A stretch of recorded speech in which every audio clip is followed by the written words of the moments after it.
La justice sociale, c'est à la justice que la musique militaire est à la musique, quoi. Ça n'a rien à voir, c'est un truc qui n'existe pas. La justice sociale, ça n'existe pas. La seule justice sociale, c'est le plein emploi. Et puis c'est tout.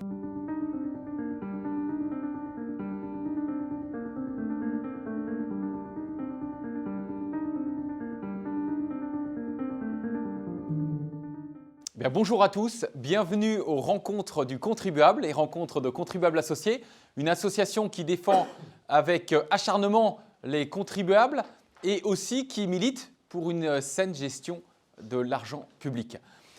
Aujourd'hui, nous avons le plaisir de recevoir une personnalité bien connue par son engagement, son courage et puis son combat pour les contribuables.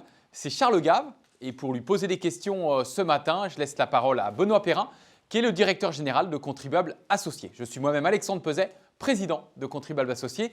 Bonne matinée, bons échanges à tous, à très bientôt. Bienvenue effectivement dans cette nouvelle matinale du contribuable, bienvenue Charles Gave. Nous sommes effectivement très honorés de vous recevoir après le politologue Jérôme Fourquet, l'économiste Marc Toiti ou encore le professeur de médecine Michael Perromort. Nous avons donc la chance de nous retrouver aujourd'hui avec l'entrepreneur à la fois civique, puisque vous avez lancé l'Institut des libertés, vous avez monté des entreprises, vous êtes essayiste, vous êtes naturellement vedette aussi des réseaux sociaux depuis un certain nombre d'années désormais, puisque peut-être de par la qualité des propos que vous y tenez, et je rappelle d'ailleurs que vos vidéos sont vues par en général des centaines de milliers de Français qui découvrent l'économie, je pense, grâce à vous. Je pense que vous avez été un peu le père, le professeur d'économie pour beaucoup de Français, de jeunes Français en particulier. Oui. Alors Charles Gave, je vous propose de commencer cet entretien avec une petite réaction. Est-ce que vous faites ou non partie de la majorité? Autrement dit, nous avons à Contribuables Associés commandé à l'Institut de sondage IFOP un sondage sur la perception des Français par rapport à l'impôt, mais aussi par rapport à l'éventuelle dégradation des services publics qu'ils observent ou non. Et le résultat est sans appel et peut-être sans surprise. On le voit de manière individuelle à travers les différentes discussions qu'on peut avoir avec nos amis, avec nos familles, au travail. En l'occurrence, le résultat est donc sans appel. 2/3 des Français considèrent qu'ils paient trop d'impôts et surtout, 2/3 des Français estiment que nos services publics se dégradent. Alors vous avez une analyse de ce sondage dans le journal du dimanche de la semaine dernière. Et donc Charles Gave, est-ce que vous faites partie des 2/3 des Français qui pensent que nous payons trop d'impôts et du tiers des Français qui estiment que les services publics ne se dégradent pas? J'imagine que ceux qui pensent ça, c'est ceux qui travaillent dans les services publics, parce que parce qu'ils vont pas se tirer dans les pieds. Mais moi, c'est pas tellement, si vous voulez, là, par exemple, le Danemark, on paye autant d'impôts que nous. Mais ils ont une partie importante de leurs impôts qu'eux-mêmes dirigent, c'est-à-dire c'est eux qui dépensent comme ils veulent pour l'éducation de leurs enfants. Vous savez, on leur donne un ticket d'éducation qui présente au lycée de leur choix, donc il n'y a pas l'éducation nationale, il n'y a pas de ces trucs-là. Donc, que vous payez beaucoup d'impôts, si vous avez beaucoup de services et que ces impôts soient de bonne qualité, et que ces services soient de bonne qualité, ça va bien. Mais si vous payez énormément d'impôts et que rien ne marche, vous avez quand même un léger doute.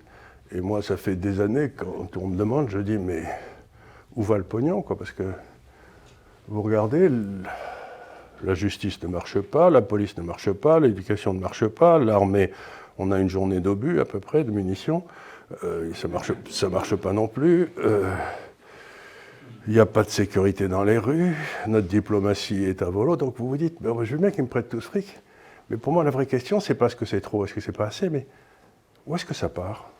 Pour moi la vraie question, c'est je comprends pas où ça va, c'est tout. Ils me prennent du pognon, par exemple, il y a Charles Pratt qui sort 2 bouquins dans lesquels il dit qu'il y a 73 milliards de fraude à la Sécu.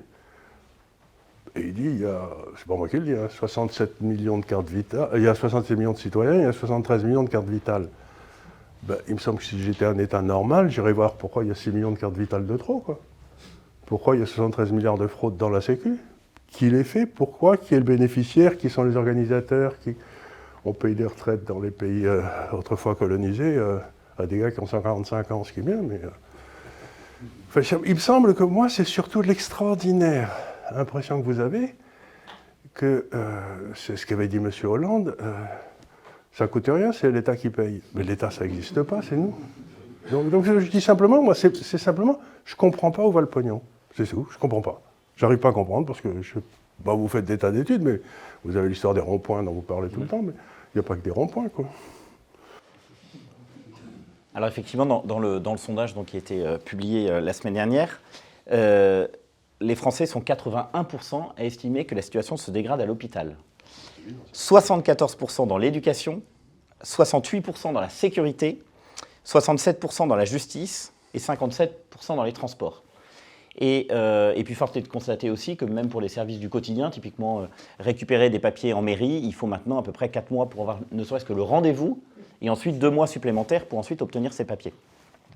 Alors justement, Charles Gave, pour vous, quelles devraient être les priorités de l'État? C'est-à-dire en fait, finalement, dans l'argent collecté, quels devraient être les 3-4 postes essentiels pour vous? On peut essayer de... Vous savez, il y a Philippe Nemo qui avait publié un livre, il y a une dizaine d'années, je pense, qui s'appelait « La philosophie de l'impôt », qui était très très bien. Alors il dit, très bon livre, et il disait, les impôts, ça a été dans le fond inventé pour la protection du citoyen. Donc il y avait la protection interne, la justice et la police, et puis la protection externe, l'armée, la diplomatie. Il y avait les 4 trucs. Donc ça, c'est évident que là, il faut que ça marche. Puis ça ne marche pas. Parce qu'aujourd'hui, les systèmes régaliens, parce que c'est ça dont il s'agit, n'intéressent pas les gens qui nous gouvernent. Ils veulent tous être vus au G7, à Bruxelles, etc. Mais ils trouvent que leur pays est trop petit pour eux, quoi. Donc ils laissent ça à des sous-fifres. Et les sous-fifres, ils s'en mettent plein les fouilles et puis ils disent rien.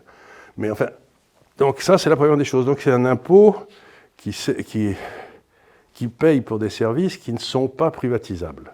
On ne peut pas privatiser la défense, par exemple. Le deuxième rôle des impôts, c'est peut-être d'aider, dans la mesure du possible, ceux qui n'ont pas les moyens de s'en sortir tout seuls. Une espèce de solidarité nationale, si vous voulez. C'était ce qu'on faisait autrefois. Je sais pas, on donnait des bourses aux étudiants méritants, par exemple. C'était à mon époque, il y avait ça. Tout le monde, personne ne gueulait contre les bourses, c'était parfaitement normal. Ou bien alors, il y avait des gens qui avaient accès aux soins médicaux, bien qu'ils n'aient pas cotisé. Ça, c'est la solidarité nationale. Ça va, c'est compréhensible. Et puis, la troisième truc, c'est ce qu'on est arrivé maintenant à faire depuis une quarantaine d'années, c'est les impôts comme instrument de la justice sociale, qui est défini par celui qui les impose. Et ça, c'est du grand n'importe quoi, parce que il ne faut pas oublier que, j'imagine que vous avez tous été, beaucoup d'entre vous ont été à la messe de temps en temps, et vous avez entendu la parabole des talents. Vous savez, la parabole des talents, c'est le Seigneur qui donne 4 talents à un serviteur qui était méritant, 2 talents à un autre qui était un peu moins méritant, et 1 talent à un qui était une brêle, quoi. Et quand il revient longtemps après, celui qui avait 4 talents en a fait 4, celui qui en avait 2 en a fait 2, donc ils ont fait un bon retour sur l'investment. Et le dernier, il a enterré son talent parce que le maître était dur et qu'il allait le taper s'il ne rentrait pas bon. Et celui qui va en enfer, c'est le dernier. Donc, ce qu'on voit très bien là, c'est que tout système, ce que nous dit le Christ, quelque part, qui est une parole très forte, c'est celui qui ne prend pas de risque et qui ne met pas en valeur ses qualités va toujours en enfer. Celui qui prend des risques, même s'il se casse la gueule, c'est pas grave, il est pardonné. Donc l'élément du risque est extraordinairement important. Mais aujourd'hui, nos systèmes fiscaux sont faits pour prendre les talents à celui qui en fait du bon boulot, celui qui en a 4 ou qui en a 2, et le donner à celui qui ne fout rien. C'est ça qu'on appelle la justice sociale. Mais c'est pas juste, c'est pas social. Donc si vous voulez, c'est ça pour moi, c'est ça le vrai truc, c'est que le rôle de l'État devrait être extraordinairement bien défini. La justice sociale, c'est à la justice que la musique militaire est à la musique, quoi. Ça n'a rien à voir, c'est un truc qui n'existe pas. La justice sociale, ça n'existe pas. La seule justice sociale, c'est le plein emploi. Et puis c'est tout, quoi. Donc cette façon de payer des gens à ne rien foutre, il y avait un sociologue anglais qui a trouvé une formule admirable. Il a dit « Nous sommes rentrés dans l'ère de l'ineptocratie ». Alors l'ineptocratie, c'est quand les gens qui sont les moins capables de gouverner sont élus par les gens qui sont les moins capables de bosser, Et ceux qui payent, c'est ceux qui sont le plus capables de travailler, quoi. Donc on est dans un système où, dans le fond, les ineptes se liguent pour traire les bosseurs. Ben, c'est pas la justice sociale, ça. Et c'est pas parce qu'une majorité pense que c'est la justice sociale que ça l'est. C'est ce que je veux dire. Il y a toujours, vous aurez toujours, ce que disait Benjamin Franklin, il disait la démocratie, c'est quand deux loups discutent avec un agneau de ce qu'il va y avoir pour le déjeuner. Et la République, c'est quand l'agneau est lourdement armé. Moi, je suis républicain, je ne suis pas tellement pour la démocratie telle que vue par les loups, quoi. Donc, la vraie question, c'est il faut, une fois pour toutes, qu'on décide tous ensemble de ce que l'État peut faire et de ce qu'il n'a pas le droit de faire. Et une chose qu'il ne devrait pas avoir de faire, c'est d'emprunter sur les marchés financiers. Parce que la démocratie ou la République, c'est le vote des impôts par les citoyens, mais si vous empruntez à 30 ans, c'est vos enfants ou vos petits-enfants qui paieront, et ils n'ont pas voté. Donc dans une démocratie, normalement, le déficit devrait être, le déficit et la dette devraient être interdits. C'est tout. Mais à ce moment-là, ils seront obligés de gérer avec le pognon qu'ils ont, pas avec le pognon de nos petits-enfants. Donc la première des choses, c'est de leur couper la route du pognon. Donc, par exemple, de mettre en place la règle d'or qui interdit à certains gouvernements, typiquement en Allemagne, de voter un budget en déséquilibre. Absolument. Alors, parmi les opérations justement mises en place par le gouvernement, il y a cette fameuse opération « Où vont mes impôts ?»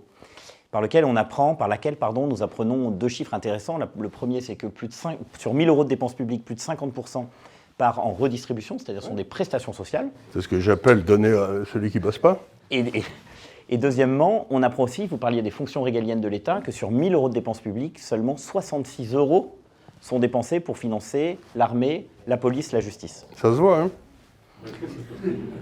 Alors, justement, vous parliez des marchés financiers, Charles Gave. Êtes-vous inquiet, justement, sur la capacité de la France à demain être en mesure, justement, de rembourser sa dette, mais surtout, avant ça, d'emprunter sur les marchés? Si vous voulez, le problème, une dette, c'est jamais un problème. Vous avez une considération qui est très importante dans la dette, c'est vous avez le taux d'intérêt que vous payez sur la dette, le service de la dette. Et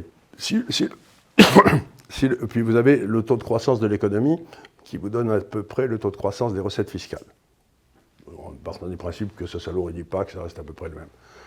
Si le taux d'intérêt est au-dessus du taux de croissance de l'économie, à ce moment-là, la dette de l'État se capitalise plus vite que la richesse qui est créée par la nation, et vous faites faillite. Ça s'appelle une trappe à dette. Si les taux d'intérêt sont en dessous, la dette n'a aucune importance, vous payez sans difficulté. Aujourd'hui, le secteur privé français, on a du pot s'il est à 0% de croissance, parce que c'est le secteur privé qui paye la dette, ce n'est pas le secteur public. Et les taux d'intérêt sont à 3. Eh bien, on va sauter. C'est même pas possible autrement. Et s'ils continuent à développer la dette, comme ils le font, comme plus vous développez la dette, plus le poids de l'État dans l'économie augmente, plus le secteur privé baisse, etc., on va avoir un secteur privé qui va baisser de moins 1 ou moins 2% par an. Et à ce moment-là, même les taux d'intérêt à 0 sont trop hauts. Et ça, c'est le trou. C'est le trou noir. Pour lesquels l'agence Fitch, vous savez, qui fait partie des 3 grandes agences de notation, a dégradé il y a 2 semaines la note de la France, qui fait rejoindre Malte et Israël. Vous pouvez faire n'importe quel tableau Excel, vous mettez la dette, les taux d'intérêt, la duration de la dette, tout ce que vous voulez. Il n'y a pas une seule... si les taux d'intérêt sont au-dessus de 3, voire à 4 ou 5, je vous donne un exemple. Si les taux d'intérêt étaient à 7 sur la dette dans son ensemble, eh bien, il ne resterait rien pour le reste des dépenses de l'État. Rien. Tout irait au service de la dette. Il n'y aurait plus rien pour l'armée, plus rien pour la justice, plus rien pour personne. On posera les questions après, oui. Si vous voulez bien. Donc, si vous voulez, je viens d'écrire un papier cette semaine, vous pouvez aller sur le site de l'Institut des libertés, qui s'appelle Le Trou Noir, parce qu'on est en train, pour la première fois de ma vie, je n'ai aucune idée de ce qui va se passer. Je peux pas, parce qu'on rentre dans une période maintenant où la logique ne joue plus. L'économie, c'est de la logique, c'est une branche de la logique, c'est pas une branche de l'astrologie, hein, c'est une branche de la logique. Donc, ce que je viens de vous dire, c'est que les taux d'intérêt. Mais à partir de ce moment-là où l'État ne réussit plus à se financer, on rentre dans un monde qui n'est plus un monde normal, donc on ne peut pas faire des raisonnements logiques. Donc je me dis, aujourd'hui, je n'ai pas la moindre idée de ce qui va se passer dans les 2 ans qui viennent en France. Pas la moindre, je ne sais pas. Je sais qu'il va y avoir des trucs invraisemblables qui vont se passer, mais vous ne pouvez pas prévoir un truc illogique. Alors justement, pour rassurer les marchés financiers, le gouvernement a notamment décidé de lancer cette fameuse réforme des retraites, ou réformette des retraites selon un certain nombre de membres de contribuables associés. L'idée est d'économiser à peu près 17 milliards d'euros par an à partir de 2030. Youpi, on vient de donner combien on a donné à l'Ukraine la semaine dernière, là? Plusieurs millions en tout cas. Plusieurs milliards, faut dire. Oui. Plusieurs milliards, donc non, mais c'est n'importe quoi. C'est, un point de taux d'intérêt, c'est 35 milliards. Ah oui, oui c'est ça, oui. Alors justement, qu'est-ce que vous pensez de cette réforme des retraites et de la réaction un peu vive de certains qui s'y opposent encore aujourd'hui? Ben écoutez, pour moi, tout ça est assez simple, c'est que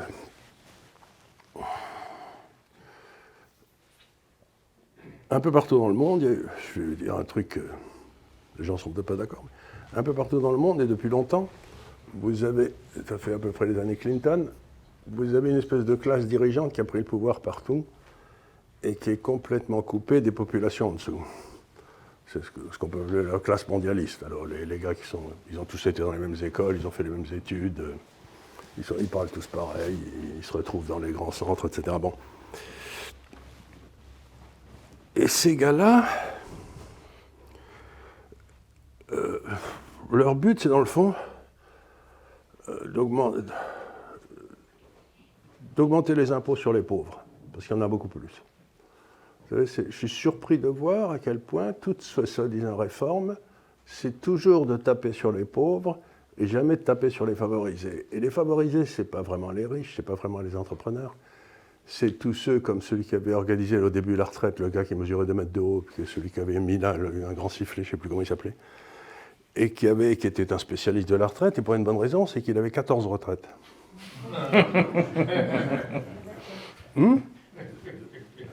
Comment peut-on avoir 14 retraites du service public? Et combien il y en a? Normalement, vous ne devriez avoir qu'une retraite du service public. Puisque si vous allez travailler pour l'État, vous allez travailler à gauche ou à droite ou au milieu, mais vous n'allez pas travailler. Donc, 14 retraites. Donc, combien y a-t-il de gars qui touchent 14 retraites? Je ne sais pas. Mais c'est une bonne question. J'aimerais le savoir. Voilà un endroit où on pourrait faire 12 milliards d'économies. Non? Donc, voilà ce que je veux dire. C'est-à-dire que vous avez cette classe dirigeante en haut qui, et quand j'en connais un certain nombre, inutile de vous dire, et quand vous parlez avec un certain nombre d'entre eux, ils me regardent et ils me disent « Mais enfin, Charles, tu comprends rien. Ça n'a jamais été aussi bien pour nous. » Ils s'en foutent plein les fouilles. Mais c'est extraordinaire. Ça va très bien pour eux. Et donc que ça aille pas bien pour les petits Français en dessous, mais ça ne les touche pas du tout. Mais c'est ça la vérité. Donc pour la première fois, par exemple, dans l'histoire de France, on a un roi de France qui n'aime pas son pays. C'est quand même étonnant. Le type qui est président, il n'aime pas la France, c'est évident. Tout ce qu'il dit, ça le prouve. Et toute cette classe-là n'aime pas la France. N'aime pas les Français, encore moins.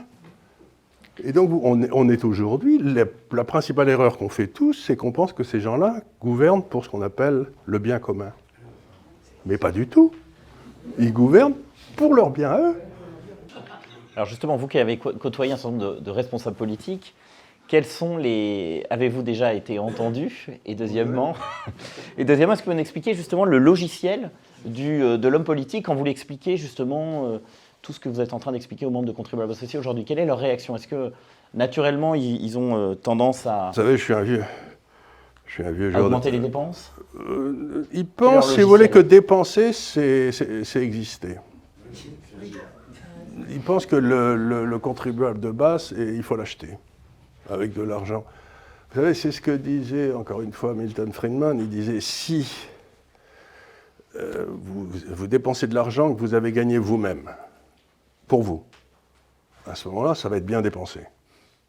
En général, mon père, il s'achetait toujours à Noël un cadeau, comme ça, il avait quelque chose qu'il trouvait bien quand même. Donc, vous voyez, c'est la même idée, quoi. Bon, et puis, si vous gagnez de l'argent, vous, et que vous vous dépensez par quelqu'un d'autre, par exemple, vous rentrez avec un bouquet de fleurs à la maison, votre femme vous dit « mais qu'est-ce que tu as fait encore comme connerie ?» Vous voyez, c'est pas toujours gagnant, quoi. De temps en temps, vous marchez, mais de temps en temps, ça marche moyen, quoi. Et puis, si vous recevez de l'argent de quelqu'un et vous ne l'avez pas bossé, par exemple, l'héritage. Bon, en général, c'est pas terrible, parce que les héritiers, ça ne dépense pas toujours bien l'argent, mais enfin, c'est pas si mal que ça. Mais si vous recevez de l'argent de quelqu'un qui vous l'a donné en le piquant à quelqu'un d'autre, ça ne marche jamais. Et c'est le socialisme. Hein. Ça ne marche jamais. Or, tous nos systèmes aujourd'hui, et le type politique, c'est celui qui est au milieu et qui s'imagine son boulot, c'est de prendre de l'argent à Paul pour le filer à Pierre, parce qu'il y a plus de Pierre qui vont voter pour lui. C'est-à-dire qu'ils ont une vision basse de la politique et encore plus basse des électeurs. Ils sont effrayants de bassesse. J'en ai rencontré un paquet. Il me disait, Charles, je suis tout à fait d'accord avec toi, mais je ne serais jamais élu si jamais je faisais ce que tu dis. Mais je lui dis, tu n'es pas élu de toute façon. Tu te fais battre à toutes les élections. Madame Thatcher, elle a été réélue 3 fois. Donc, voilà ce que je veux dire. C'est-à-dire que ce sont des gens fondamentalement méprisables. Comme disait un humoriste anglais, le jeune Smith, là, il n'a aucune qualité, il est égoïste, il ne sert à rien, il fera une grande carrière en politique. Alors, lorsque nous allons rencontrer les décideurs, notamment des députés, il y a quelque chose qui revient souvent, c'est les échos qu'ils ont de leur circonscription, qui est effectivement le pouvoir d'achat. Alors, Charles Gave, ministre de l'économie et des finances, quelles sont les 3 mesures qu'il prend pour justement augmenter le pouvoir d'achat des Français ? Je démissionne. Non. Immédiatement. Non. Qu'est-ce qu'on peut faire ? La première des choses qu'il faut faire,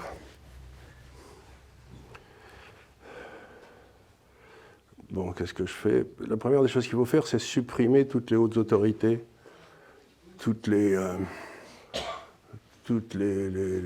machins, si vous voulez, qui sont créés pour mettre les copains et les coquins. Les agences d'État. Les agences d'État. 450 en France aujourd'hui. Les 450 États, etc. Bon, vous supprimez tout ça, vous les allez... Le Haut Conseil 2, ou je sais pas, bon, vous supprimez tout ça, hein, ça sert à rien. Bon, ça c'est la première. La deuxième des choses, c'est que vous faites passer une loi disant que les fonctionnaires, s'ils sont élus, ils ne retourneront jamais dans la fonction publique. Le fonctionnaire est inéligible. Il peut pas être, il y a 3 étages dans un pays. Vous avez la population là, qui essaye de bosser. Vous avez les fonctionnaires qui font tourner l'État, qui est une machine très compliquée, et vous avez la classe politique dont le rôle est d'être foudroyé. S'il se trompe, c'est Pétain, si vous voulez, pouf, foudroyé. Il s'est trompé, il est foudroyé, c'est bien fait pour lui. Et donc, ce qui s'est passé à partir des années Giscard, c'est que la classe administrative, celle du milieu, dont le rôle est d'exécution, et c'est tout, a pris le contrôle de la classe politique. Et ça fait à peu près 50 ans que le gouvernement est géré par des fonctionnaires au bénéfice exclusif des fonctionnaires. Donc la deuxième chose que je fais, c'est que je rends le fonctionnaire inéligible. Vous pouvez être élu, mais vous ne retournerez jamais dans la fonction publique. Vous ne ferez pas comme M. Juppé, qui a été en politique toute sa vie et qui a pris sa retraite d'inspecteur général des finances en touchant toutes les autres retraites, d'ailleurs, ce qui est un vrai scandale. De Gaulle, quand il est parti, il a accepté que sa retraite de colonel, parce qu'il a fait tout ce qu'il avait. Il a refusé la retraite de Napoléon. Bon. Et la dernière partie que je fais, c'est que il faut absolument donner un référendum d'initiative populaire au peuple, pour que ce soit lui qui fait l'ordre du jour et non pas les politiques. Donc c'est les 3 mesures que je prends. Ça fait partie effectivement des revendications de l'association Contribuables Associés dès lors que nous rencontrons des élus. Oui, si vous voulez, normalement, il est inouï que on est dans une situation très difficile, il faut redonner la parole au souverain, et puis c'est tout, quoi. Et le souverain, c'est le peuple, c'est pas eux. Il n'y a pas d'autre solution. Et je leur dirais aussi, si vous voulez que votre pouvoir d'achat augmente, restez pas dans l'administration. Parce qu'il ne va pas augmenter pendant longtemps. Hein. Je veux dire, si j'étais là. Si c'était moi qui viens. Je leur dirais, vous avez la sécurité de l'emploi, donc vous attendez pas à avoir des augmentations. Hein. Vous ne pouvez pas avoir le beurre et l'argent du beurre. Est-ce que dans votre carrière, vous avez croisé justement des responsables politiques qui étaient soucieux justement du bien commun tel que vous l'avez défini tout à l'heure ? J'ai eu un coup de peau énorme, c'est que dans ma carrière, au début, dans les années 80, je suis arrivé, bon, j'étais en 70, je suis parti à Londres en 80, mais il y en a eu pendant de 80 à 80 parce qu'il ne faisait pas beau en France ou c'est parce qu'il y avait des ministres communistes, je voulais pas. Je voulais pas élever des enfants dans des ministres communistes. Les socialistes, je m'en foutais, la moitié de ma famille était socialiste, donc les socialistes, c'était Mais les communistes, c'est autre chose. Il y avait quand même 100 millions de morts, pour lesquels ils ne se sont jamais excusés. Donc, j'étais à Londres en septembre 80. Ma femme et mes enfants. Mais pour moi, si vous voulez, il y a eu 10 ans incroyables où vous avez eu à la fois Thatcher, Reagan et Jean-Paul II. Alors, comme combinaison, ça, c'était le trio gagnant. C'était incroyable ce que le monde a... Et à la fin, le communisme s'effondrait. Donc, ils ont eu la peau du communisme, ces trois-là ensemble. Et puis après ça, dès qu'ils sont partis, ou on les a fait partir, il y a tous les petits hommes gris qui sont venus, vous savez, toutes les espèces de musaraignes, là, et qui ont repris le pouvoir et qui maintenant l'exercent à leur profit parce qu'ils n'ont même plus peur des communistes. Il n'y a plus de communistes, pense-t-il. Donc j'ai vécu 10 ans absolument extraordinaires avec ces trois-là. Ils étaient quand même autre chose, quoi. Et nous, on avait élu Mitterrand en même temps. Donc, Alors vous défendez justement souvent le capitalisme. Est-ce que vous pouvez expliquer aux membres de Contribuables Associés qu'est-ce que vous appelez le capitalisme de connivence? Le capitalisme de connivence, vous avez tous vu ça, vous connaissez tous ça par cœur. Par exemple, il y a une très belle société française qui s'appelle Alstom. Allez. Hein? Voilà. Bon. Cette société française connaît quelques difficultés et le ministre des Finances de l'époque, après M. Montebourg, qui avait fait du bon boulot, c'est M. Macron. M. Macron a des ambitions présidentielles. Donc, il contrôle plus ou moins Alstom. Alstom distribue à des banquiers d'affaires, à des avocats, à des juristes, etc., 800 millions d'euros d'honoraires en tout genre. Ce qui est absolument inimaginable, enfin c'est invraisemblable.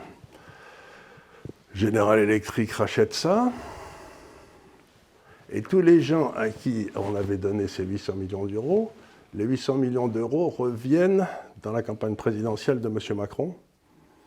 C'est les mêmes qui ont donné que ceux qui avaient touché les 800 millions, et en plus ils sont venus travailler gratuitement. Ben c'est ça le capitalisme de connivence, c'est que vous pillez un bien public à votre profit et au profit des gens qui sont autour de vous. Ou bien j'avais un autre gars que je connaissais qui était inspecteur des finances, à qui on avait donné la présidence de la Saïta, vous savez, la société qui faisait des cigarettes. Bon, quelque temps après, on l'a vendu à je ne sais pas qui, je crois que c'était à Philippe Maurice. Et il a touché quelque chose comme 150 millions de stock options. Il n'avait jamais rien fait. Mais ils avaient monté le coup. Donc, si vous voulez, vous avez cette classe qui prend le pouvoir. La France a beaucoup d'actifs étatiques qui n'avaient pas été privatisés, qui est dans le domaine public. Vous mettez un type à la tête, vous ne privatisez pas, mais vous le vendez à quelqu'un à l'extérieur, et vous touchez de grasses commissions dessus, vous partez à Bruxelles pour ne pas payer un impôt. Comment dire, la beauté du capitalisme, c'est que vous risquez votre capital, et si vous vous trompez, vous perdez tout. Donc, la rentabilité que vous espérez avoir a comme contrepartie le risque que vous avez pris. Mais s'il n'y a aucun risque sur les opérations que vous faites, ça s'appelle du vol. Ça ne s'appelle pas du capitalisme. Donc aujourd'hui, vous avez toute une série de gens qui ne vivent. Regardez par exemple tous ces moulins et ces miroirs magiques qu'on met partout, vous savez, pour soi-disant empêcher le CO2 de venir, n'importe quoi, ce qui était une autre vaste connerie, mais enfin ça on en reparlera si vous voulez. Eh bien, ça a été donné à 3 ou 4 familles qui mettent les moulins avant, là, l'espèce de machin, et qui, quand par hasard ça tourne parce qu'il y a assez de vent, vendent. Ces gens-là bâtissent ces éoliennes et ont un contrat privilégié avec EDF. Quand par hasard ils produisent de l'électricité, EDF est obligé de le prendre à un taux comme, je ne sais plus, 42 ou 45 euros le kilowattheure, j'en sais rien. 92, ben voilà. Et le problème, c'est que le système nucléaire français, c'est un système qui tourne toujours à plein régime, et donc nous, on fait de l'électricité, mettons à 30. Et donc, quand il y a du vent, EDF est obligé de racheter l'électricité à 92 qui arrive prioritairement et doit faire baisser ses centrales, ou elle n'en fait rien avec le truc. Donc vous permettez à des gens d'avoir une marge de 60 sans prendre aucun risque, c'est EDF qui déguste. C'est ce que j'appelle le capitalisme de connivence, c'est-à-dire vous bâtissez une rente, et vous regardez dans votre note d'électricité, vous voyez combien vous coûte votre rente. Ben, ça, si vous voulez, ça s'appelle du vol. Ça ne s'appelle pas du capitalisme. Et ce qui me fait rigoler, c'est qu'après ça, les gens viennent partout en France, ils vous disent le libéralisme, ça ne marche pas, regardez. Je leur dis, attendez une seconde, la France, l'État est à 62% du PIB. On n'a pas un prix libre, il n'y a pas de taux de change libre, il n'y a pas de taux d'intérêt libre, et vous me parlez de libéralisme? Mais vous foutez de ma gueule, quoi. Il n'y a rien de libre en France. Vous souffrez d'un excès de liberté, vous? En tout cas, ce ne sont pas les contribuables qui vont, a priori, bénéficier d'un sentiment de liberté, puisque hier, il y a un rapport de France Stratégie qui est sorti, qui a été remis au Premier ministre, et qui indique qu'il faudrait augmenter la fiscalité d'à peu près 50 milliards par an pour poursuivre justement la décarbonation de l'économie française. Justement, je vous propose de passer aux questions des membres de contribuables associés qui n'ont pas pu être présents. Merci d'ailleurs d'être si nombreux dans la salle aujourd'hui. Oui. Pardon monsieur, juste un instant. On va passer par Sandrine qui a 2-3 questions des membres qui n'ont pu être présents aujourd'hui, et puis après on donnera la parole à la salle. D'ailleurs, je ne sais pas si on a le petit micro d'ailleurs. Il est là, mais il ne marche pas mon micro. Alors, nous avons reçu effectivement beaucoup de questions de membres de contribuables associés. On a fait un tri. Benoît vous en a déjà posé quelques-unes, donc je vais limiter les questions à celles qui n'ont pas été posées. Alors Didier vous demande la question suivante. L'État parle beaucoup de faire des économies pour réduire la dette abyssale de la France. Cela ne semble pas en prendre le chemin. Aujourd'hui, ça y est, la dette est passée à 3 000 milliards. Oui. Sans compter la dette qui n'est pas dans les bilans. Hein. Voilà, notamment la retraite des fonctionnaires. Et Pierre Moscovici a eu cette phrase aujourd'hui qui est de dire stop à la politique du chéquier. Il faut que ça s'arrête. Mais qu'est-ce qu'il reste aux socialistes déjà qui n'ont plus d'idées, alors s'ils n'ont plus le chéquier? Et Bruno Le Maire a indiqué que réduire cette dette ne sera pas facile. On demande aux ministres de réduire leur budget de 5% l'année prochaine. Pourquoi ne pas commencer dès maintenant pour enfin être crédible? Vous savez, il y avait quand j'ai dans les années, attendez, ça devait être en 93, 94, oui, ça devait être un peu par là. On appelait le dollar canadien le peso canadien, parce que le Canada était géré à peu près comme le Mexique, comme nous aujourd'hui, quoi. C'était à peu près n'importe comment, et il y avait des dépenses. Et puis il y a un type qui a été élu, qui s'appelait... Chrétien. Chrétien, voilà, c'est ça. Il s'appelait Chrétien. Alors on lui a dit, qu'est-ce que vous allez faire? Il a dit, vous savez, moi, je suis un spécialiste du bois. Il n'y a que 2 façons de traiter les problèmes d'une forêt, hein, c'est bien. Ou vous y allez au rabot, et ça arrive, il ne se passe jamais rien. Ou vous y allez à la hache. Et donc il a dit, tout le monde, dans tous les déficits budgétaires, tous les départements vont dépenser de la épargne de 20% à partir de demain. Et puis démerdez sich. Eh bien, tout le monde a crié, ça va être une dépression, c'est épouvantable, la demande va s'écrouler. Il a baissé de 20% et il ne s'est rien passé. Et l'économie canadienne a boomé pendant 15 ans sans avoir une seule récession. Donc s'imaginer que la dépense de l'argent qu'on fout en l'air à des trucs qui servent à rien, qui sont que de la corruption, ça crée de la croissance, c'est faux. Et on voit bien la courbe de la dépense publique qui ne fait qu'augmenter de manière exponentielle et la croissance qui... Mais qui baisse dans l'autre sens. Exactement. Je montre, moi, dans des tas d'études que j'ai faites, qui sont disponibles de temps en temps sur l'Institut des libertés, que quand le poids de l'État dans l'économie monte, la marge brute d'autofinancement des entreprises, c'est-à-dire la rentabilité des entreprises, baisse littéralement en parallèle, et qu'à ce moment-là, le chômage augmente 1 an plus tard, et donc les dépenses de l'État augmentent, ce qui fait baisser la marge brute des entreprises. Et toujours, ils vous disent, mais il faut relancer la demande. Je dis, rien du tout, la demande. Ce qui fait la croissance, ce n'est pas la demande, c'est l'investissement par des gens qui ont pris des risques. Ce n'est pas la demande qui crée. quand on est sorti du paradis, Dieu ne nous a pas dit « bouffe ton blé, puis on verra bien, ça ira mieux l'année prochaine ». Il nous a dit « tu gagneras ton pain là, sur de ton front, et allez hop, va labourer un peu ». Et donc vous commencez par le labour, et un an après, vous avez de la croissance. Mais vous ne commencez pas par bouffer le blé. C'est Dieu. Sandrine, est-ce que vous avez une autre question d'un membre avant de passer à Alors la salle? Jean vous pose la question suivante. Au sein des dysfonctionnements et gabegies, quelle part attribuez-vous au sureffectif et à la sous-efficience des fonctionnaires? Ben, si vous voulez, c'est assez simple. D'après tous les rapports de l'OCDE qu'on peut avoir, la France a 70% de fonctionnaires de plus pour 10 000 habitants que l'Allemagne. Bon. Mais attendez une seconde. Il y a combien d'entre nous qui voudraient aller vivre en Allemagne? Vous, peut-être, oui. Peut-être un ou deux là. Ce que je veux dire par là, c'est que la décision d'avoir 70% de fonctionnaires de plus que les Allemands, c'est une décision politique. Et peut-être l'équilibre social français veut qu'on ait 70% de fonctionnaires de plus que les Allemands. Mais dans le temps, ce qui se passait, c'est comme on avait 70% de fonctionnaires de plus. Qui payait les fonctionnaires, en fait, définitif? C'est le secteur privé. Ce n'est pas le secteur public, ils ne vont pas s'auto-payer, les bras blancs.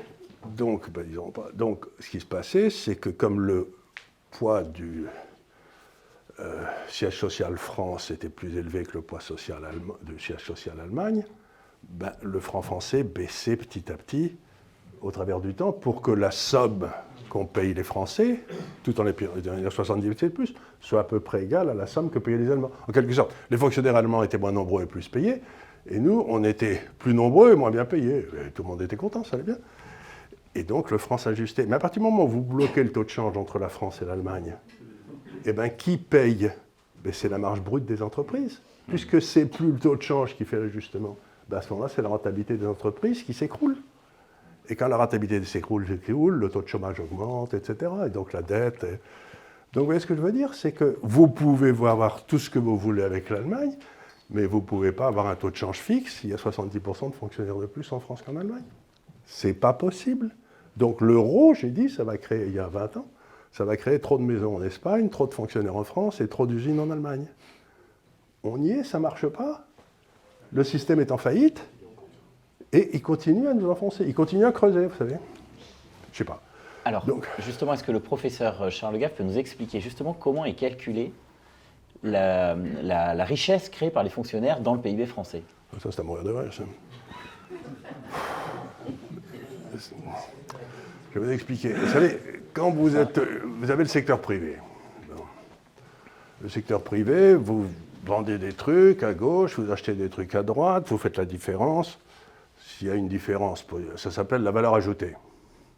Donc vous avez, par vos actions, créé un enrichissement dans le secteur privé. Vous prenez tous les coûts, vous les enlevez toutes les recettes, et puis la différence, c'est la valeur ajoutée. Donc ça, vous avez le PIB du secteur privé qui est la somme des valeurs ajoutées créées. Voilà.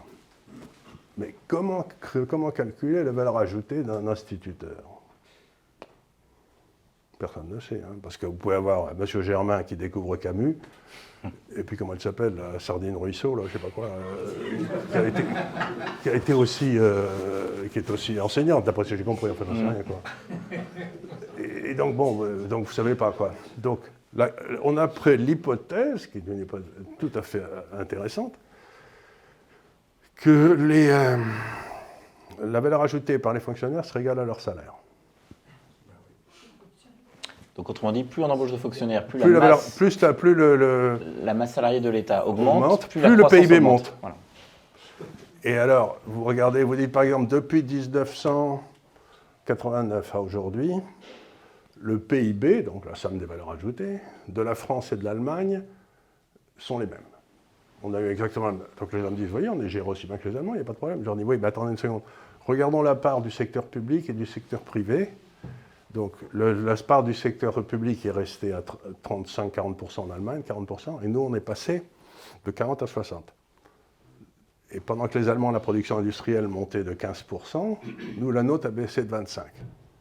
Donc, ce qu'on a fait, c'est qu'on a détruit le secteur privé, remplacé ça par des fonctionnaires et de la dette. Et la dette allemande a baissé, à partir d'il y a 7-8 ans, elle a commencé à baisser, et la nôtre, elle continue à monter de façon... Donc, vous regardez à l'intérieur des entrailles de la bête, et vous voyez que ce qui s'est passé, c'est qu'on a tué notre secteur privé. On n'a plus de secteur privé, c'est ce qu'on appelle la désindustrialisation, mais c'est du pipeau. On n'a plus de secteur privé, c'est tout. On est devenu une économie soviétique. Il n'y a plus rien à taxer. C'est pour ça que vous avez des villes qui n'ont plus d'industrie. Mais plus rien. Elles ne peuvent plus avoir des industries. À partir du moment, si vous voulez, où... je vous dis, la marge brute d'autofinancement des entreprises industrielles, des entreprises en France, qui travaillent en France, je ne parle pas de LVMH, mais de celles qui ont en France, simplement en France, est la moitié de ce qu'elle est en Angleterre, en Allemagne ou en Italie. C'est-à-dire que les entreprises françaises sont moitié moins rentables que les activités similaires dans les autres pays. Donc si vous voulez établir une usine, vous êtes industriel, et que vous la mettez en France, vous êtes le dernier des crétins. Puisque vos concurrents, ils ont une rentabilité qui sera 2 fois la vôtre. Donc il y a eu une tentative délibérée depuis 40 ans de foutre en l'air le secteur privé français. Il ne faut pas se tromper, parce que derrière, il y a quand même une vocation de ces technocrates à foutre en l'air, à tout contrôler. Donc ce que j'essaie de dire, c'est jusqu'à peu près Pompidou, les hauts fonctionnaires qui dominaient la France, c'était une classe un peu à part qui s'appelait les corps des mines.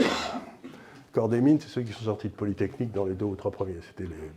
C'était des ingénieurs. En général, ils savaient faire une règle 2-3. Et puis ça a été remplacé à partir de Giscard par les inspecteurs des finances, qui sont des corneaux, qui ne savent pas faire une règle 2-3. Enfin, il n'y a qu'à voir le maire, quoi. Et donc, on a eu une espèce de... Donc, on a remplacé des moines soldats, qui étaient les corps des mines, jusqu'à un certain nombre, par des banquiers véreux. Et on se demande pourquoi ça ne marche pas. Ben, si vous remplacez, je ne sais pas, Guillaume par, je ne sais pas, Attali, ben... voilà le résultat, quoi. Dernière question, Sandrine, d'un membre. Alors, une question de Catherine.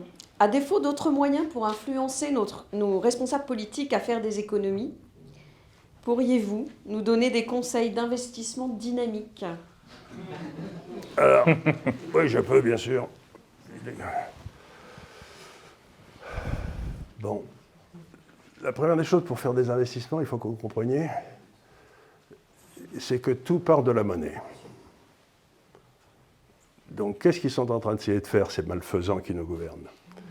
Ils ont créé une dette pas possible qui est exprimée dans une monnaie. Et pour ne pas rembourser cette dette, il suffit d'amener la valeur de cette monnaie à 0. C'est à peu près la seule façon qu'ils aient.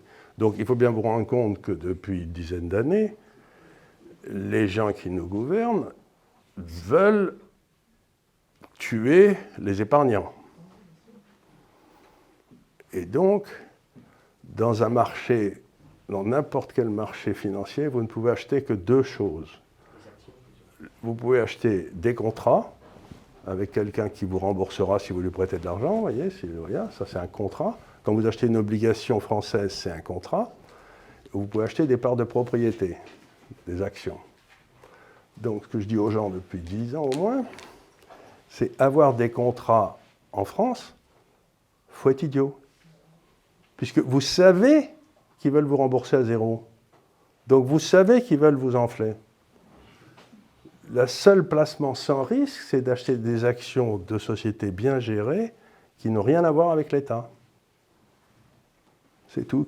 Parce que j'ai fait une petite sélection dans l'Institut des libertés, histoire de rigoler. J'ai pris 10 sociétés de la Bourse de Paris qui ont une caractéristique commune, c'est que l'État n'a pas un seul membre au conseil d'administration. Oui, c'est tout. Seul critère. Il met 200 points de base à l'indice, année après année, tranquille. Donc la seule chose que vous devez avoir, vous devez avoir 100% d'actions et qui sont dans des sociétés qui n'ont rien à voir avec l'État. Parce que vous avez 20 ans en 1920, vous sortez de la guerre allemande, vous êtes un jeune, et vous devez faire votre retraite en 1960. Vous achetez des obligations, la monnaie disparaît 2 fois. 0, ça ne vaut rien. Vous achetez de l'immobilier, il est aplati par les bombardements. Vous achetez de l'or, on vous met dans un camp de concentration parce que vous êtes un mauvais citoyen. Vous achetez IG Farben, Deutsche Bank et Siemens, et vous prenez votre retraite tranquillement 40 ans après. Ça a monté, ça a baissé, mais c'était à vous, et c'était géré par des gens compétents.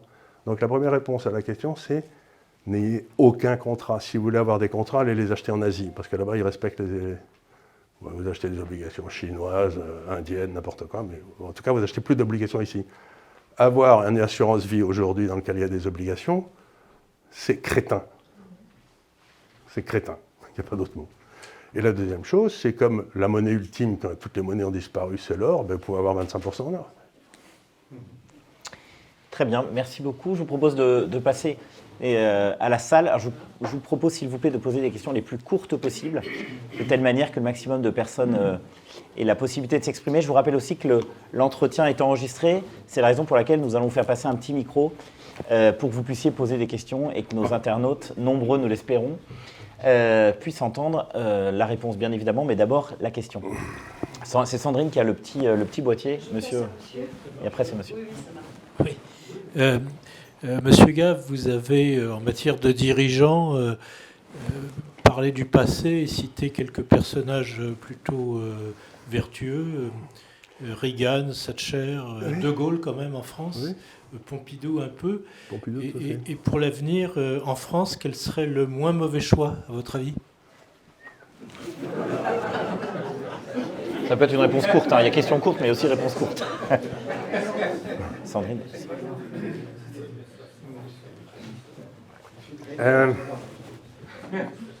Écoutez, je vais essayer de répondre en bottant en touche. Vous savez, je ne sais pas. Mais depuis que je fais ces émissions sur YouTube, etc., on a quand même 265 000 abonnés. Je suis arrêté sans arrêt dans la rue par des gens qui me disent merci, continuez, on comprend grâce à vous. Des gens vraiment sympathiques, encore ce matin d'ailleurs. Et 2 fois sur 3, c'est des gens issus de l'immigration. C'est-à-dire, c'est des Africains ou c'est des Nord-Africains. Donc je crois que dans ce pays, il nous faudrait une personne qui fasse... Dans le fond, on a pris ces gens qui sont venus chez nous, on l'a mis dans les écoles et on les a bousillés en leur expliquant que la France, c'était une grosse saloperie. Et finalement, ils se trouvent ici, ils se trouvent pas si mal, ils aimeraient bien devenir français et personne ne leur explique. Donc plutôt que d'avoir une personnalité clivante qui leur dit « Allez, on va tous vous ramener en Afrique », il faudrait quelqu'un qui soit capable d'expliquer à ces gens-là ce que c'est que la France et pourquoi ils devraient être fiers d'être français. Donc il faut une personnalité... c'est très dur à l'imaginer, mais...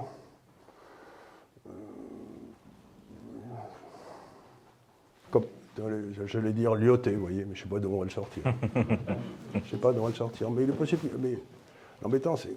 Comme l'armée n'a pas eu de guerre, tous les officiers qui sont généraux aujourd'hui sont des types qui sont plutôt des vipères de couloir que des combattants, quoi. Enfin, donc l'armée n'est plus le réservoir qu'elle était, quoi. C'est dommage.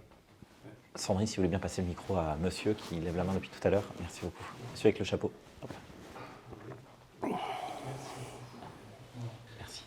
Bonjour. Donc ça va être rapide. Donc vous savez, premièrement, la Chine, on ne parle pas trop de la Chine, mais la Chine, malgré son système communiste, mais qui a su profiter des opportunités au niveau mondial, c'est-à-dire acheter la dette.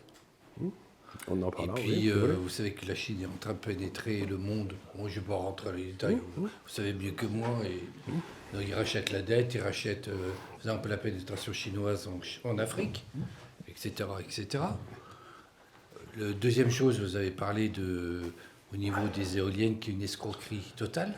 Vous avez même Greenpeace, qui est une secte écologique, qui a racheté écologie et qui est contre le nucléaire. Oui, bien sûr. Mais ces gens-là, ils sont élus par personne. Voilà. Donc, et la question ? Ben, j'ai pas vraiment des questions, mais... D'accord. D'accord, alors je vais vous répondre. Par contre, une question. Oui. Qu'est-ce que vous pensez de la pénétration chinoise, monsieur ? Parce que ça m'inquiète beaucoup. Je vais vous expliquer. Je vais y venir. Alors, qu'est-ce qu'ils ont fait, les Chinois ? Bon. ils ont fait un truc simple et tout d'exécution. Ils ont dit à nos hommes politiques, on va faire des produits pas chers du tout, qui vous permettront de faire monter le niveau de vie dans vos pays, parce qu'ils seront beaucoup moins chers que les produits qui sont faits par vous. Donc le taux d'inflation sera bas, on n'aura pas besoin de monter les salaires, bon, c'était très bien. Et ils ont dit, pour que vous puissiez acheter ces produits, vous pouvez faire des déficits et on achètera votre dette. Donc vous analysez la transaction en enlevant le temps. Qu'est-ce qu'ils ont fait? Ils ont acheté notre dette et ils ont importé nos usines qui sont maintenant chez eux. Et nous, on se retrouve avec de la dette qu'on va devoir payer alors qu'on n'a plus d'usine pour la payer. Genre qu'à peu près 50% de la dette est détenue par des étrangers. Des étrangers, le Qatar ou j'en sais rien. Donc, ça a été une manœuvre absolument remarquable pour nous désindustrialiser. Et ça s'est fait. C'est pour ça qu'il n'y a plus de boulot dans les villes en province, hein, parce que tout a été liquidé. Et donc, moi je suis un vieil économiste, hein. Il y a une loi de l'économie qui est très forte et qui marche toujours, qui s'appelle la loi des avantages comparatifs, qui a été écrite par Ricardo en 1820, que chacun doit faire ce qu'il fait le mieux, etc. Mais quand Ricardo a sorti cette loi, qu'est-ce qu'il a dit? Ça marchait avec les talons or, c'est-à-dire un pays ne pouvait pas avoir un déficit perpétuellement, et ça marchait avec pas de déficit budgétaire.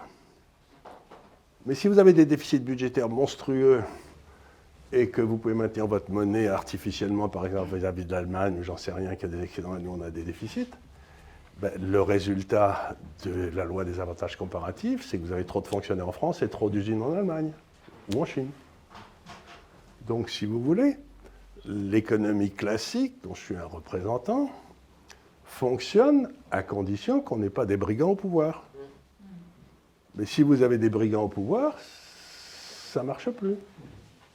Et là, on avait des brigands compétents en Chine, on avait des brigands complètement incompétents en France, et bien on termine en culotte, quoi. Cher monsieur, monsieur qui a le micro. Contribuable associé est un think tank et puis un groupe de pression. Quelles sont les 3 campagnes que vous feriez si vous étiez conseil de contribuable associé, mais des campagnes dans lesquelles ce n'est pas des campagnes de puissance et de force, puisqu'on n'est pas aussi nombreux que ça, mais des campagnes très, très intelligentes pour essayer de faire avancer notre cause. Ah, il y a quelqu'un m'a posé la question, je reviens à votre question qui est importante, parce qu'elle m'y fait penser. Quelqu'un m'a posé, qui pensez-vous, qui auriez-vous vu? Il y a un type qui s'appelle David Lisnard, qui est à Cannes. J'ai été le voir 1 ou 2 fois. Eh bien, c'est très bien. Je ne veux pas dire comme ça, je ne connais pas, mais c'est ce que j'ai été le voir à la fin de la réunion, d'ailleurs, il était content que je sois là. Mais je lui ai dit, écoutez, c'est la première fois en 50 ans ou 60 ans d'expérience politique en France que je viens voir un homme politique et qu'en 1h30, il ne dit pas une seule connerie. Alors, j'ai été un peu ébloui, quoi. C'était un fils de commerçant. C'est un fils de commerçant, oui. Et il comprend tout, lui. Il comprend tout. Instinctivement, il a l'air d'avoir les bons instincts. Quand on lui pose une question, il a l'air d'avoir les bons instincts. Donc, David Lisnard, ça me paraît très bien. Enfin, pour l'instant, c'est ce que j'ai vu en France. Monsieur Gars, là. Tout à l'heure, on parlait de dette, on dépasse les 3 000 milliards, de taux qui augmentent. Puis, ce qui m'étonnait un peu, vous dites, je ne sais pas ce qui peut arriver d'ici 2 ans. Aucune idée. Pas une petite idée du genre le schéma de l'Angleterre qui a vu de près l'intervention du FMI oui, dans les années 70. Mais c'était beaucoup moins grave. Hein. Oui, justement. L'Angleterre, moi j'y étais en époque et tout, j'allais tout le temps parce que j'allais déjà en Angleterre. Ils avaient une dette qui devait être à 30 et 40% du PIB, mais ils avaient une inflation en 17 ou 20, donc ça a utilisé la... la réalité, si vous voulez, c'est que... Quand je dis que je ne sais pas... Qu'est-ce que pourrait faire un gouvernement français dans une situation qui serait vraiment désespérée, et on s'en rapproche à grands pas? La première des choses qu'il peut faire, c'est faire ce que le gouvernement français avait fait en 1797 ou 98, c'est la faillite des 2 tiers. C'est-à-dire tous les contrats qui ont été émis où le gouvernement doit de l'argent, ils avaient dit aux gars, écoutez, on va vous remplacer tous ces contrats-là qui valent rien par un contrat si vous nous deviez, si on vous devait 300, on reconnaît qu'on vous doit 100, et on vous donne un petit bout de papier colorié, et on vous paiera 4% sur ces 100-là, sans jamais les rembourser jusqu'à la fin des temps. Voilà, ça s'appelait la faillite des 2/3. Hein. Donc, à ce moment-là, vous dites, ben, bon, mais ça veut dire quoi? Ça veut dire que ces actifs, ce passif du gouvernement français, il est l'actif des sociétés d'assurance, des banques. Et donc, toutes les sociétés d'assurance, toutes les banques sautent. Ce qui veut dire... Ben parce qu'elles n'ont pas les fonds propres pour tenir leurs risques. C'est pas possible autrement. Elles sautent. Elles sautent, elles n'ont pas le capital pour assurer les risques. Les caisses de retraite sautent. Donc il faut nationaliser tout ça. Donc on est ramené au problème précédent, quoi. Et alors, qu'est-ce qu'il peut faire d'autre?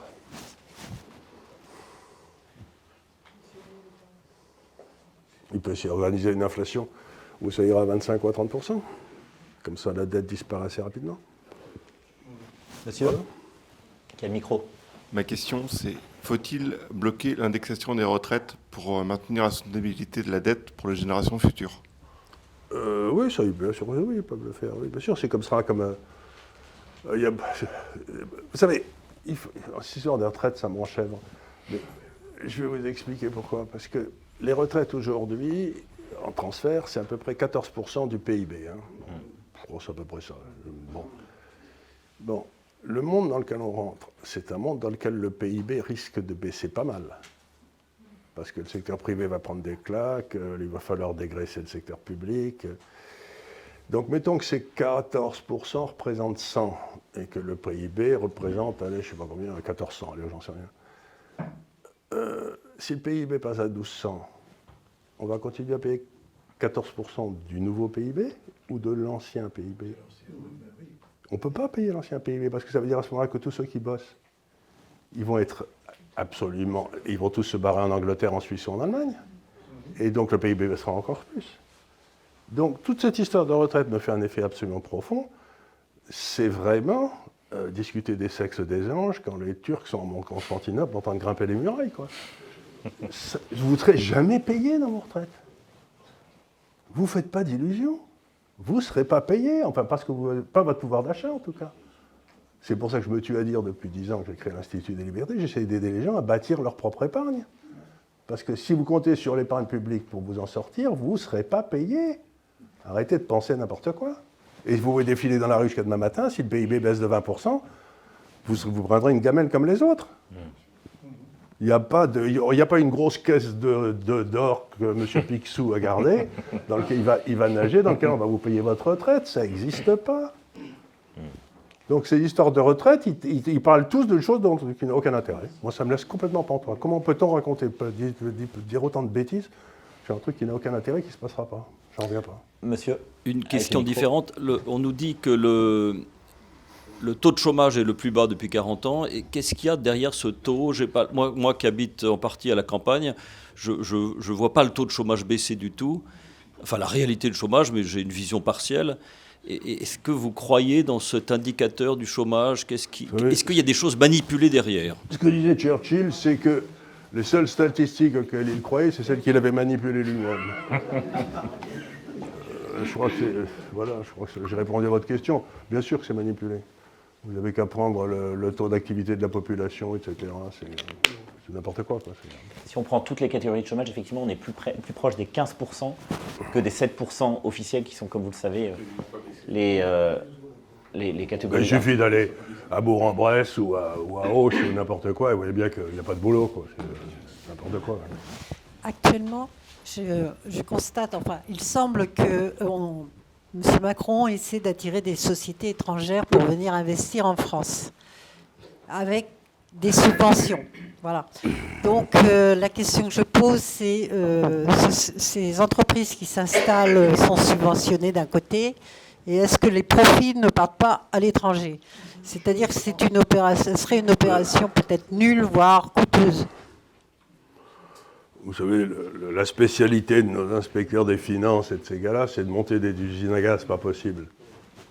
Donc, voilà, oui, c'est sûr qu'ils vont monter des usines à gaz pour attirer des gens. Regardez, par exemple, l'histoire de General Electric sur Alstom. Ce qu'il y avait Alstom, qui avait tout à fait remarquable chez Alstom, c'est qu'il avait un certain nombre de brevets pour des turbines nucléaires, ou je ne sais pas quoi, je ne comprends rien. Mais enfin, je me suis laissé dire ça. Donc, General Electric a acheté et a mis tous ses brevets en Suisse.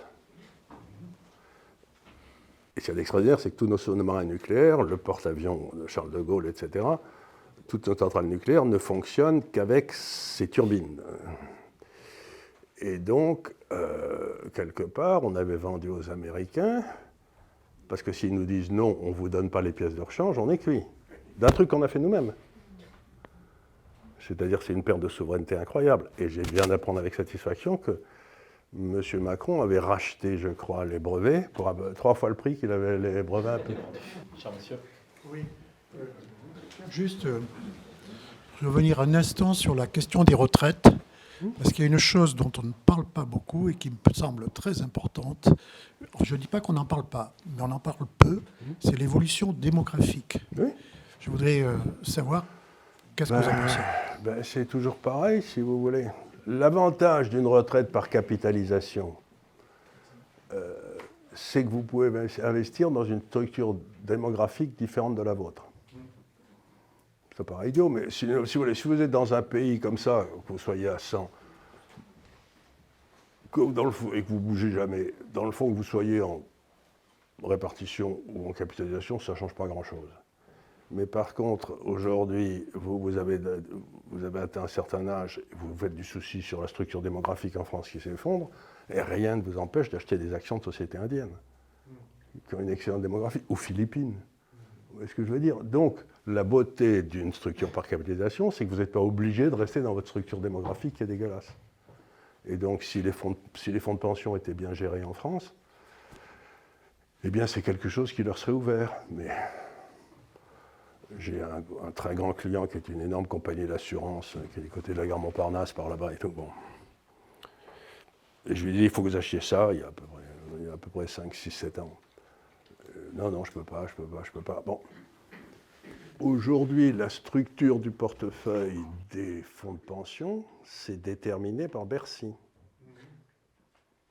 Je ne vois pas pourquoi, puisque normalement, le fonds de pension, il y a des gens dont la responsabilité est de veiller à leurs pensionnés. Mais comme l'État ne veut pas que l'épargne française sorte de France, elle fait passer des lois et des règlements pour que le capital de ces fonds de pension, s'il n'est pas 60% dans des obligations françaises qui valent 0, en fait, eh bien, c'est considéré comme risqué et dangereux, et le type risque d'être viré. Donc, la réalité, c'est qu'aujourd'hui, les États crapules dont on a parlé tout à l'heure sont en train de créer des lois pour vous empêcher de gérer votre argent, qu'on gère votre argent pour que vous ayez une retraite. Et donc, ils se servent de l'appareil législatif pour vous spolier. Vous y pouvez rien. Attends. La démographie, ce n'est pas notre honneur en ce moment. D'accord. Mais comment dirais-je, nous sommes tous piégés dans le système par répartition. Oui.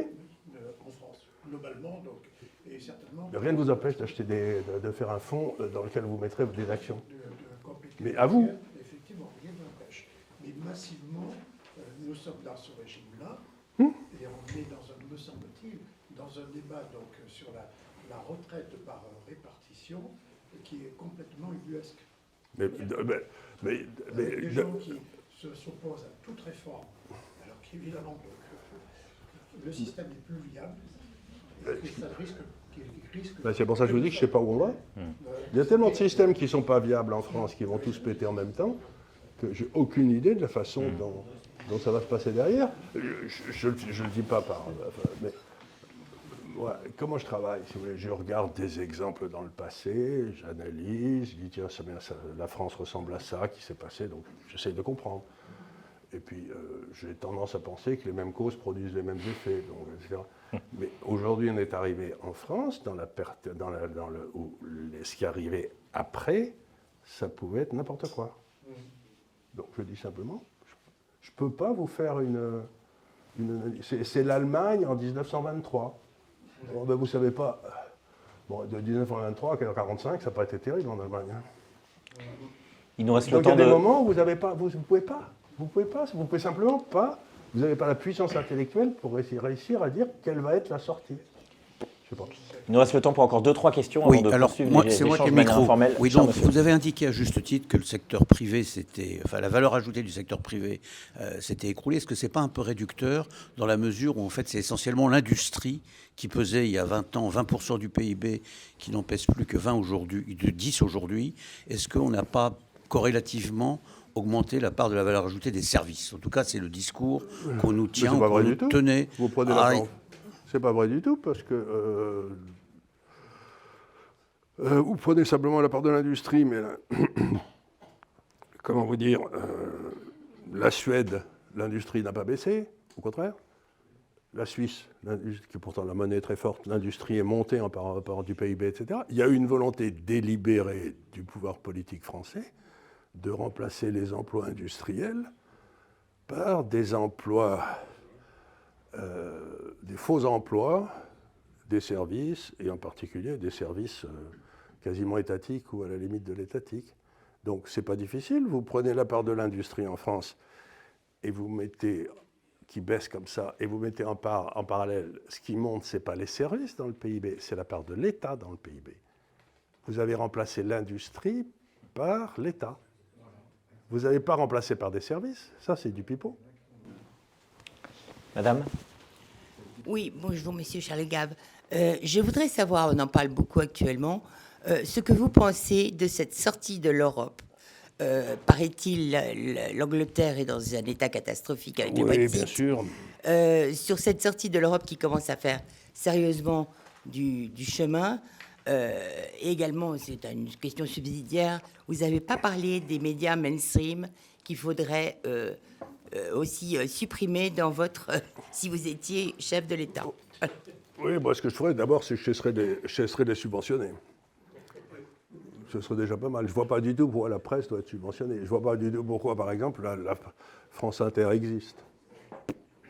Ça, je veux dire, il y a toute une série de choses qu'on pourrait supprimer vite fait. Ça ferait partie des coûts qu'on supprimait. Maintenant, la sortie de l'Europe. L'Europe, au départ, c'était basé sur le principe de la subsidiarité, qui est un vieux principe de l'Église catholique. C'est-à-dire que tout ce qui pouvait se faire au niveau... dans la paroisse, c'était fait dans la paroisse, puis si ça ne marchait pas, on passait à l'évêché, si ça ne marchait pas, on montait au primat, et puis si ça ne marchait pas, on allait au pape, quoi. Donc c'était l'invention, c'est comme ça qu'on gère pendant 1000 ans une société extraordinairement complexe comme l'Église. Donc c'est la subsidiarité. Tout l'effort européen du début, avec Robert Schuman, Adenauer et De Gasperi, c'était des catholiques qui travaillaient beaucoup avec Pie XII, et tout leur effort, c'était, dans le fond, de créer une subsidiarité comme ça, où les problèmes qui pouvaient être traités en France étaient traités en France, et puis s'ils ne pouvaient pas être traités parce qu'ils étaient à un niveau trop élevé, on montait une espèce de cour d'arbitrage qu'avait été Rome pendant des siècles, pour comme ça on recevait les princes des différents pays, on essayait de ne pas trop se mettre sur la gueule, et donc c'était le principe de la subsidiarité. Et puis à partir de Delors, qui a été le grand désastre de la France, suivi par M. Trichet, qui a été le deuxième grand désastre de la France, ils ont voulu créer, à la place d'avoir une structure horizontale, démocratique, et où les événements viennent du bas, ils ont voulu créer quelque chose qui vienne du haut. C'est-à-dire que l'Europe a toujours eu dans un cadavre qui pue, qui l'empêche de réfléchir, surtout un certain nombre de gens, c'est le spectre de l'Empire romain. Chaque tentative dans l'histoire de recréer l'Empire romain par un pays européen, ça s'est terminé dans le sang et dans les larmes. Et on est dans la énième, parce que les pays indépendants existent. L'Italie existe, la France existe, ce sont des corps vivants. L'Europe n'est pas une nation, c'est une civilisation. Et donc, vous ne pouvez pas créer une civilisation. Par exemple, comme M. Macron parle de souveraineté européenne, il dit une connerie inimaginable, ça n'existe pas. Il ne peut y avoir que des souverainetés nationales. Parce que derrière, il y a la volonté du peuple. Et une nation, comme disait Renan, c'est de vouloir vivre ensemble.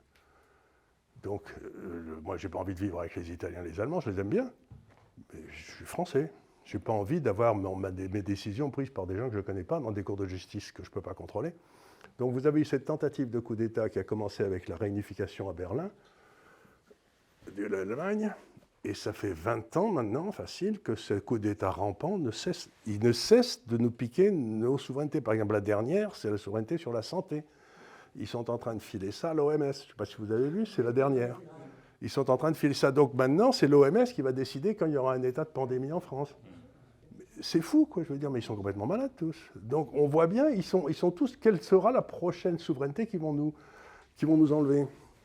Je ne sais pas. C'est pour ça que les lois européennes sont supérieures aux lois françaises. Non, mais attendez, c'est pas, elles seraient européennes. Mais les lois européennes, même les arrêtés de la Commission, sont supérieurs à la Constitution française. Vous vous rendez compte? C'est-à-dire que dans l'ordre juridique, ces crétins à Bruxelles, personne ne sait où ils sont, ce qu'ils font et pourquoi ils sortent ça. C'est supérieur à la Constitution française. Mais c'est de la folie. Donc il faut reprendre notre souveraineté. Parce que pour reprendre notre souveraineté, il faut sortir d'Europe. L'Europe est devenue un monstre. Donc bien sûr qu'il faut en sortir. Le fait que les États-Unis... Dernière intervention. Je vous en prie, dernière intervention. Le fait que les États-Unis sont en ce moment en mauvaise posture et qu'on est en Europe plus ou moins une valet des États-Unis, Mais pourquoi? il ne va pas y avoir une corrélation. À partir du moment où vous avez des gars qui ont accepté que la France n'ait plus aucune souveraineté, qu'elle soit soumise à Bruxelles ou aux États-Unis, ça ne les embête pas. L'essentiel, c'est qu'ils touchent leur chèque. Hein. Merci beaucoup, Charles Gave.